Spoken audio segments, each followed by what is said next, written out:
In a world of heroes wielding swords and magic, known as the Heroes' Continent, the land is engulfed in a massive war as the Demon Queen launches a large-scale assault against all races.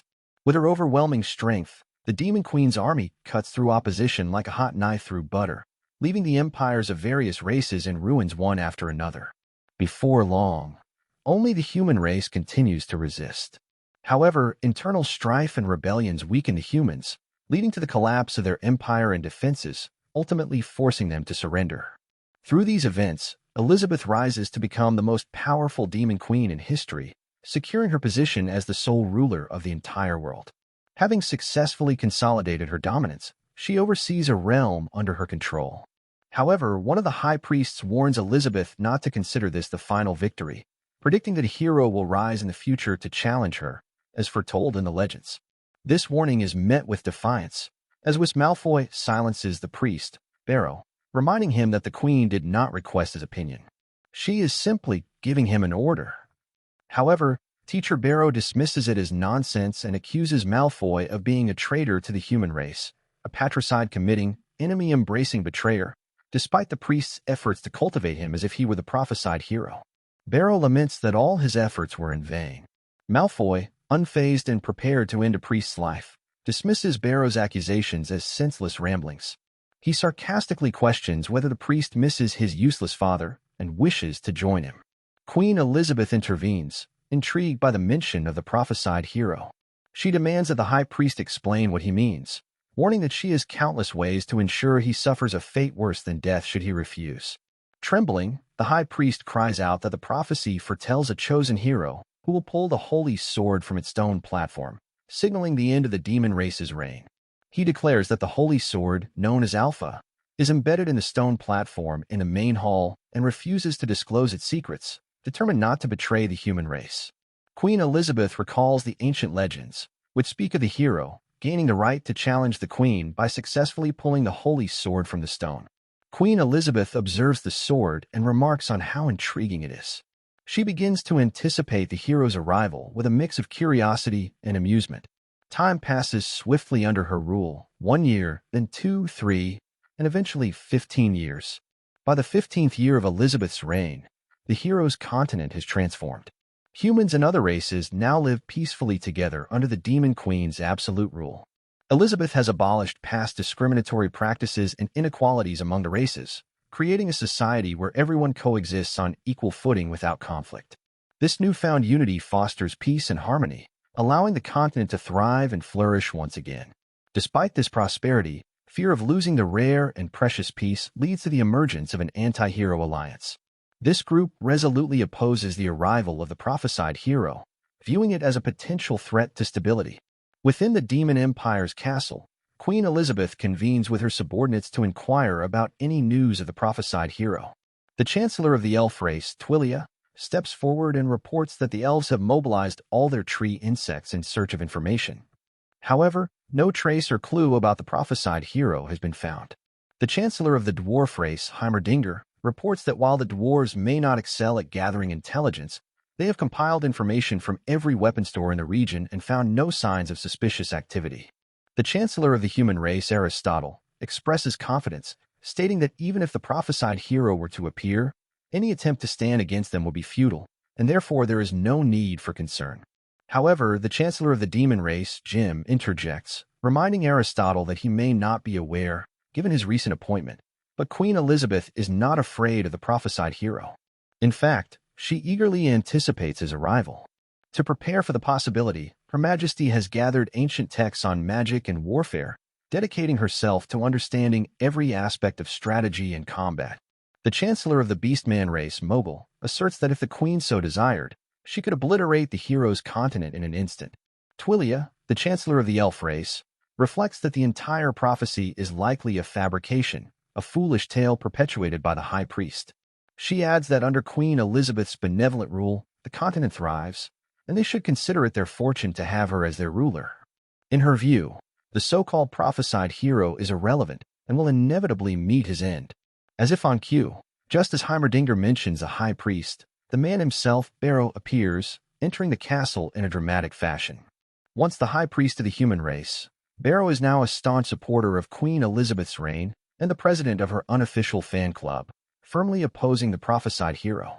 Barrow begins protesting loudly, emphasizing his rejection of the hero's arrival and his unwavering support for the Queen.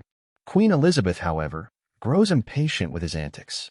Seizing him firmly, she demands to know the whereabouts of the prophesied hero.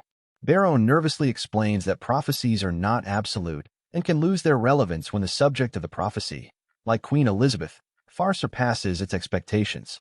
Malfoy agrees with Barrow's reasoning, stating that it is absurd and insulting to compare the Queen to the trivial notions of an outdated prophecy. He reassures her that there is no need to take such predictions seriously. He then adds that Barrow has made some new discoveries recently, prompting the Queen's interest. Without hesitation, Queen Elizabeth orders Barrow to leave the room. True to form, he obeys immediately, scurrying off without protest. After dismissing the high priest, Queen Elizabeth addresses her subordinates with disdain, calling them a bunch of trash. She declares her position as the queen who has reached the pinnacle of the world, wielding unmatched power. Confident and resolute, she expresses her eagerness for the legendary hero to finally confront her, believing he will only use her as a stepping stone to achieve his fame. Having studied every ancient magical text of the hero's continent, the queen has endured countless hardships to create the ultimate spell, doomsday magic, specifically in preparation for this challenge. Yet, the hero remains elusive, leaving her to question his whereabouts. Observing the holy sword, Queen Elizabeth decides that if the hero will not come to her, she will take matters into her own hands and retrieve the sword herself. Her chancellors watch in alarm and urge her to stop, fearing the consequences, but the queen is undeterred. She steps forward and grasps the sword, determined to act.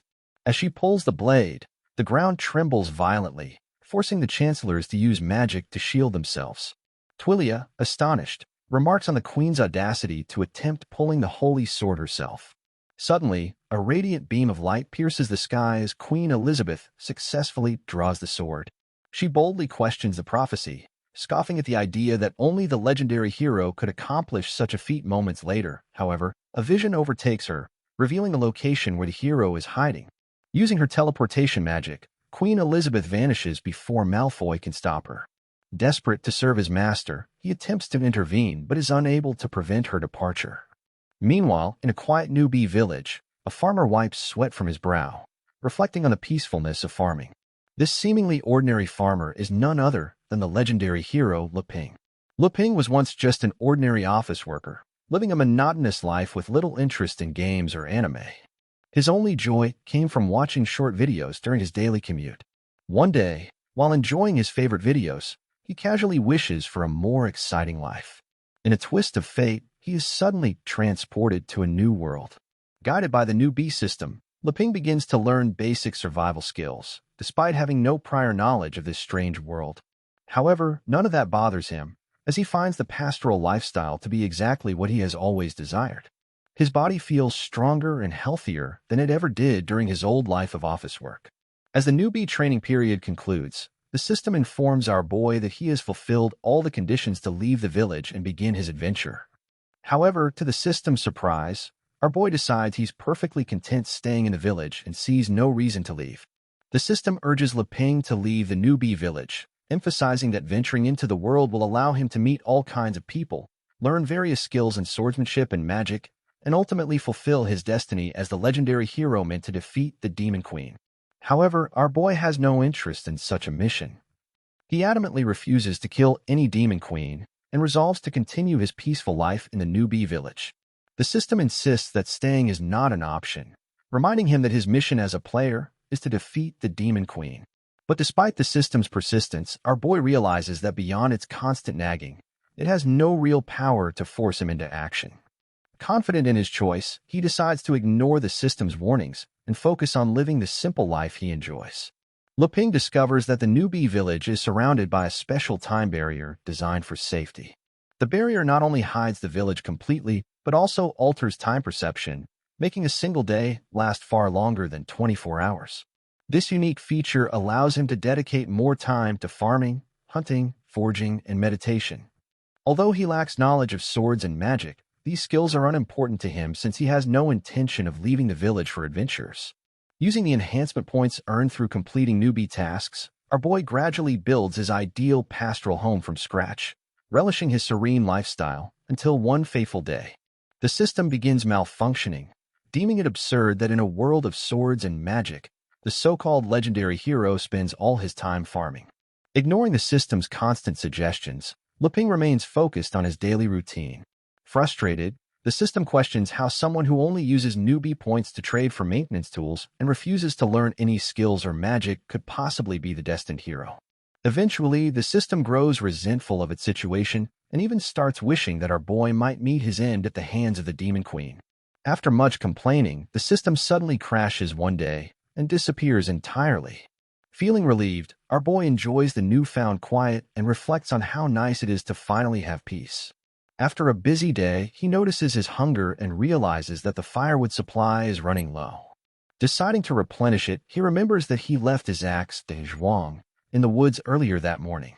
Just as he prepares to retrieve it, red lightning streaks across the sky, and the Demon Queen, Elizabeth, descends dramatically from the clouds. Having tracked down the legendary hero, she is certain she has found him at last. However, Leping, oblivious to her intentions, assumes the weather is about to turn stormy. Concerned about protecting his dry clothes and fish, he begins running back to his house. Queen Elizabeth, confused by his seemingly mundane actions, watches in silence, unsure of what to make of the hero she has been searching for. Our boy retrieves his fish and sausages, relieved that he managed to save them just in time before they spoiled. Smiling, he feels lucky and tells his electronic pet dog, Wang Kai, to head back inside as it's about to rain. As he looks up at the sky, he notices something unusual and asks Wang Kai what could be. Hearing him refer to her as something, Queen Elizabeth feels offended, thinking the boy is rather dull. Leping quickly apologizes, explaining that he couldn't see clearly at first. He wonders aloud why someone would suddenly appear in his newbie village, a place that is supposed to be completely safe. Deciding to test if he is truly the legendary hero, the queen launches an attack. Anxious and confused, our boy questions what she's doing. Seeing the attack coming toward him, he panics and attempts to defend himself. Suddenly, the Holy Sword Alpha flies into his hands, blocking the attack with ease. Startled, he looks down at the sword, bewildered, and asks what is happening. Queen Elizabeth observes this with intrigue. She recognizes that the Holy Sword Alpha would not choose its wielder incorrectly, yet she remains baffled by the fact that she cannot sense any magical abilities from him. She observes that he is so ordinary that even ordinary soldiers surpass him in strength. However, suspecting that he might be hiding his true powers, she confidently announces herself as Elizabeth, the strongest demon queen in history, and declares that today she will obliterate him completely. Leping, still bewildered, questions why the demon queen is in his village when he has never ventured beyond its borders. Meanwhile, he frantically tries to silence Wang Kai, realizing the dog's defiance is provoking the queen even further. As Elizabeth summons a massive magic circle to finish him off, Leping suddenly remembers the system's earlier instructions. He realizes that the meeting between the hero and the demon queen was inevitable, regardless of whether he left the newbie village. Accepting the situation, he calmly throws the Holy Sword Alpha aside and starts running back toward his house. Until now, our boy has been a noob, content with his peaceful life in the village. But now, with the final boss standing before him, he understands that there's nothing he can do to fight back. Despite this, he smiles faintly, deciding to accept his fate. Reflecting on his time in the village, he feels no regrets.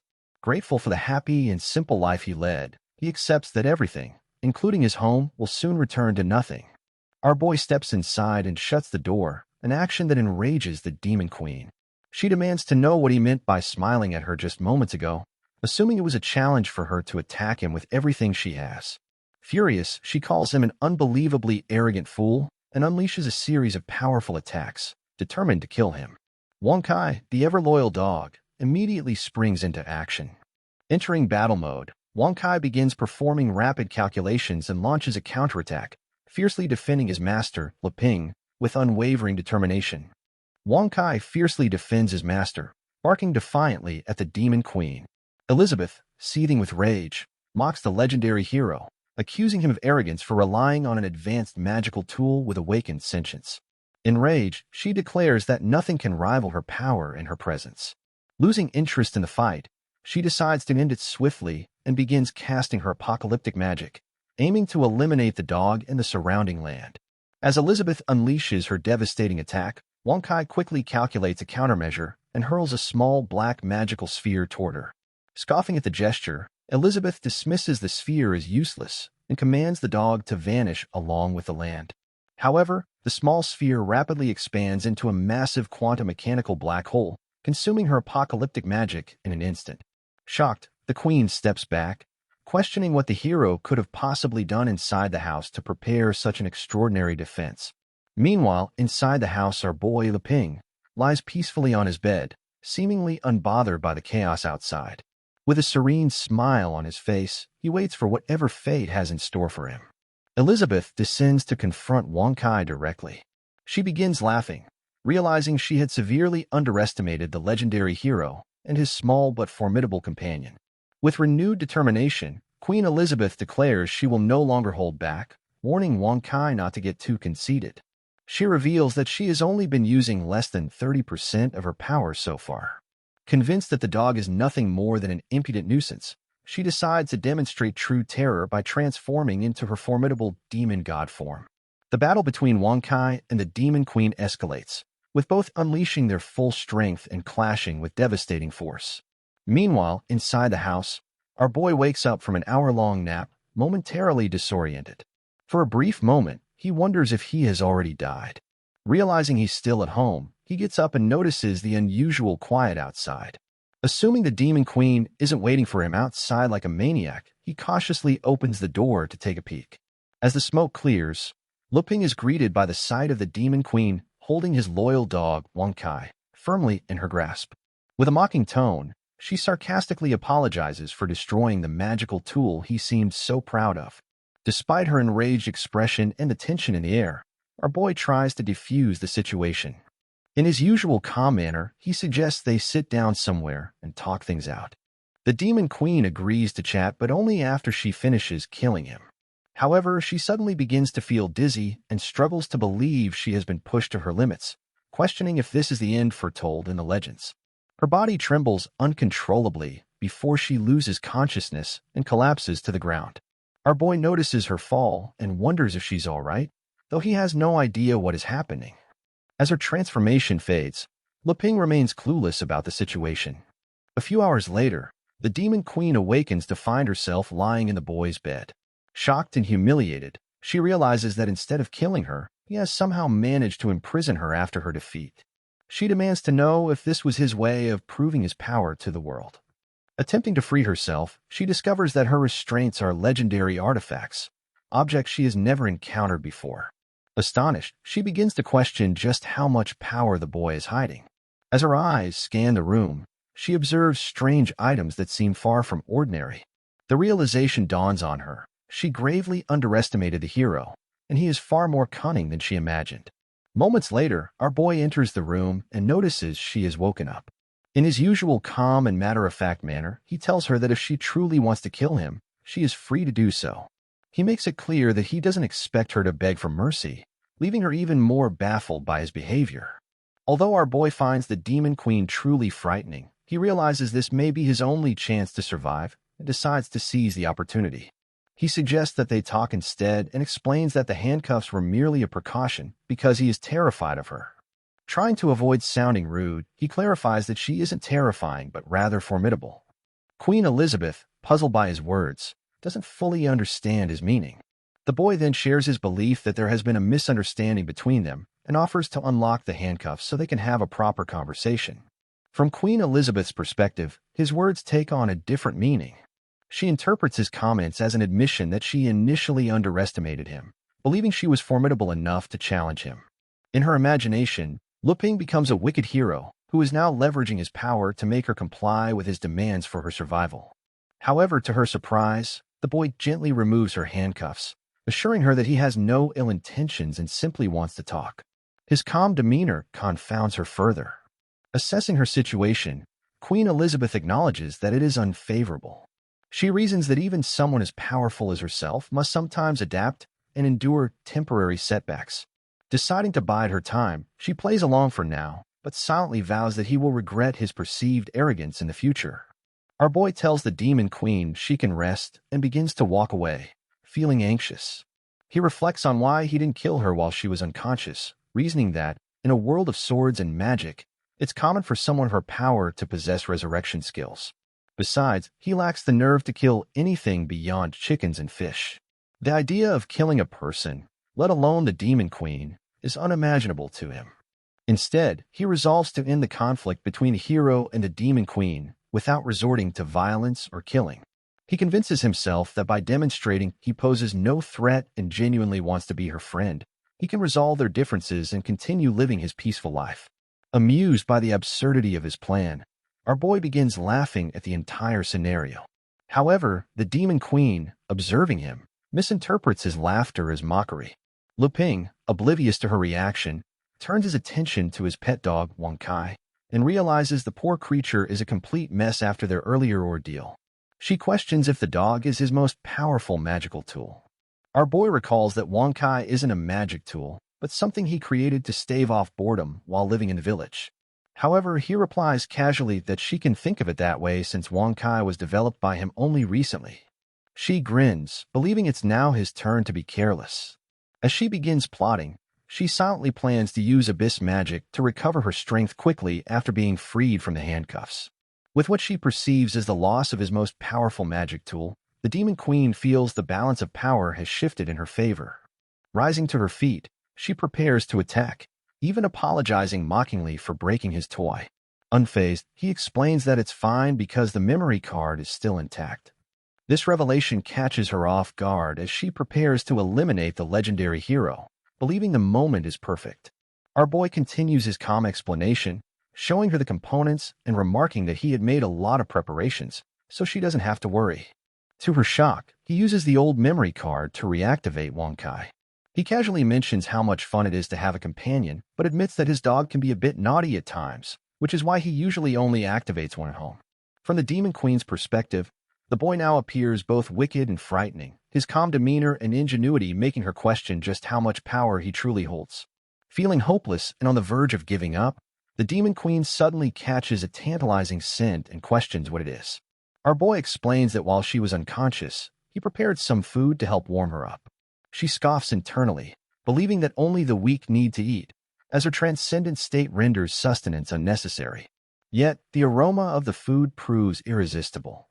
Lu Ping calmly informs her that everything he made comes from vegetables and grains he grew himself, using natural methods. He invites her to try it, hoping that resolving their conflict through delicious food might be a viable solution. She reluctantly takes a bite of the dumplings, and our boy grows anxious. Though confident in his cooking, he worries whether the Demon Queen will appreciate such simple, rustic village fare. To his surprise, she continues eating, finishing all the dumplings. Each bite releases bursts of savory juices, creating an experience akin to fireworks in her mouth. The natural and unadorned flavors, combined with an unexpectedly high concentration of magical energy, leave her astounded. She realizes that such a delicacy exists in the world and finds the food so delightful that she hesitates to swallow the last bite, savoring the moment. As she swallows, a fiery sensation spreads across her tongue, and she quickly realizes the food is incredibly spicy. Unable to tolerate spicy flavors, Queen Elizabeth questions what he put in the dumplings. Our boy sheepishly admits that he added a bit of chili based on his own taste tests, unaware that the Demon Queen might not handle spicy food well. She considers her reaction predictable and jumps to the conclusion that the hero has no good intentions. Assuming that the evil hero who imprisoned her is conducting some sort of research experiments on her, she begins to see his actions in a more sinister light. Our boy presents her with a bowl of century egg and lean pork congee, explaining that it will help clear heat and reduce the fiery sensation. Skeptical, Queen Elizabeth questions why he would feed her something so spicy on one hand and then provide the antidote on the other, suspecting that he is toying with her and leaving her with no escape. Although she finds the situation uncomfortable, she reluctantly tries the food. The moment she takes a spoonful, a wave of tranquility washes over her. She feels peaceful and comfortable, as if she has transcended to another state of being. The burdens of world domination and the conflict between the Demon Queen and the hero seem to fade away, leaving her carefree and reflective. In this moment of clarity, she begins to see her own insignificance in the grand scheme of things. To her surprise, she senses her power advancing, as if the combination of two extreme stimuli, the spicy dumplings and the soothing congee, has elevated her to a new realm of strength. Startled and confused by this sudden transformation, she accuses him of hiding his true intentions and demands an explanation. Our boy calmly replies that he simply wants to research how a demon queen and a hero might coexist peacefully. Misinterpreting his words, she concludes that he has finally revealed his true motives. He intends to use her as a test subject. Believing she is the only one in the world qualified for such an experiment, she assumes he wants her to grow even stronger so that one day she can defeat him. Lupin grins nervously and decides to continue making delicious food for her. Although she is angry, the demon queen reflects on her status, thinking that while he may appear inexperienced, she is still the mighty demon queen. She assumes he is experimenting to see if she can grow strong enough to one day defeat him. Dismissing the idea, she tells him to forget it. In response, our boy, anxious and on the verge of tears, questions if she still intends to kill him. Rising from the bed, she commands his attention and declares that she agrees to his conditions. However, she makes it clear that her agreement is solely driven by her pursuit of ultimate strength, not out of fear of him. Lupin reflects on her overwhelming power, realizing that she is free to act as she pleases. Queen Elizabeth becomes serious, warning him that while she may live in his house, she will not be submissive or lower her head. Her dignity as the demon queen must remain intact, and should he ever violate that dignity, she vows to destroy him, even at the cost of everything. Terrified, Lupin quickly assures her that he understands and suggests they try to get along peacefully. She agrees and, in return, demands that he continue providing her with the delicious food she desires. Lupin, resigned to his role, agrees. A year later, he is seen cutting wood in the forest with his holy sword, Alpha, as life continues in its peculiar balance. He wonders what to do now that things have become more complicated. Ever since the Demon Queen entered the village and broke its protective barrier, time has gradually synchronized with the outside world. While he knows that synchronization itself isn't the real issue, the loss of the barrier's concealment has left the village exposed to the wilderness. The nearby monsters seem anything but ordinary, adding to his concerns. As he continues cutting wood, he feels a small sense of relief, knowing that the presence of the Demon Queen has deterred any monsters from approaching the village for now. However, he can't help but worry about what will happen once she decides to leave, as the village would then be left vulnerable. His thoughts are interrupted by Queen Elizabeth, calling out to ask why lunch isn't ready yet. Snapping out of his worries, our boy quickly responds, assuring her that he will be there right away. Our boy realizes that he needs to rely on the Queen's protection for the safety of the village. Inside the house, Queen Elizabeth lounges while eating chips, complaining that she's tired of watching the same recordings and ordering him to get something new from the system. She has noticeably gained weight, much to her own annoyance. He calmly informs her that the system has been gone for a while and invites her to join him for lunch, as he has just finished preparing it. Using her demonic wings, Queen Elizabeth makes her way toward the kitchen, still munching on chips. She sarcastically asks our boy what kind of poison he has been putting in the chips, claiming they make her feel lazier with each bite. She accuses him of disguising his cooking as delicious food while secretly trying to paralyze her with slow-acting poisons and lead her into total depravity. Annoyed, she calls her own theory delusional and waves it off.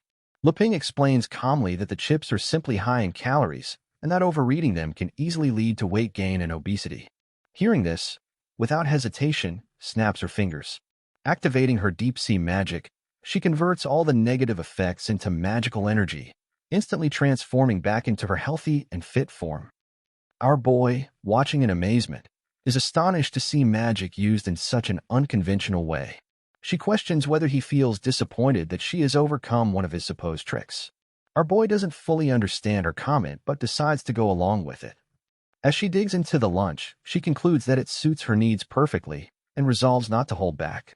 While she eats enthusiastically, he gently advises her to calm down and eat more slowly, reassuring her that even if she doesn't finish everything, he can always make more, so there's no need to rush. As he watches her eat, our boy comes to terms with the fact that he will likely be living with the Demon Queen for quite some time. She, however, questions his motives, suspecting that he plans to fatten her up before finishing her off. When Lupin gets up to fetch dessert, her frustration boils over. Over the past year, she has experienced more than 10 breakthroughs and now firmly believes she has the strength to challenge him. Determined to settle things once and for all, she prepares to announce her intention for a decisive battle. However, her focus shifts the moment she notices our boy bringing out her favorite pudding. Her eyes light up, sparkling with delight, as she demands he hand it over immediately. Our boy grins, realizing just how lucky he is that the demon queen is relatively easy to handle. He concludes that as long as he has the right food, he can easily keep her calm and content. Meanwhile, outside, an old man clutches a young girl's arm, running anxiously to escape from a group of mysterious figures. These unknown enemies use spatial tearing to launch relentless attacks at the pair. Eventually, they trap both the man and the girl in a nail cage. The old man, desperate to protect his daughter, Evil, urges her to keep moving toward the nearby town, where it will be safer. He insists that she wait for him there, while he holds the attackers back. Tears streaming down her face, Evil refuses to leave, crying that she cannot abandon him and escape alone. Her father sternly reminds her of his promise to her late mother, to protect her at all costs. As the confrontation intensifies, the apostles of the Dark Guild unleash ghost fire and hurl a massive magic ball at the old man, intending to end the battle with their strongest attack. The old man summons all his strength to shield Evil, managing to defeat one of the attackers. However, one of the remaining enemies, a ruthless and mysterious figure, devours his own comrade to amplify his power. Refusing to leave her father behind, Evil fires a natural arrow at the enemy, but the attack has no effect. Her father, growing weaker, pleads with her again, explaining that she cannot face the apostles of the Dark Guild, and that he doesn't know how much longer he can hold them off. With urgency in his voice, he begs her to flee while she still has a chance. One of the apostles bursts through the ground with a devastating attack, charging at the old man and delivering a powerful punch that knocks him unconscious. Evil, horrified, realizes her father is no longer able to fight. Despite his weakened state, he urges her once more to flee. The apostles begin merging their bodies into a monstrous, more powerful form. Desperate to save her father, Evil begs for their mercy, offering to go with them if they spare his life. As the apostles complete their monstrous transformation, Evil prepares to face her end, certain she is about to die. Just as the creature launches its attack, a colossal being known as Lord Mammoth appears, with a frog perched on its head. This frog, referred to as the Immortal Frog, calmly announces that the threat has been neutralized and asks how they should handle the humans. From atop the frog's head, Wonkai orders the frog not to harm any humans. The frog nods in agreement and decides to take Evil and her father back to their master for further guidance.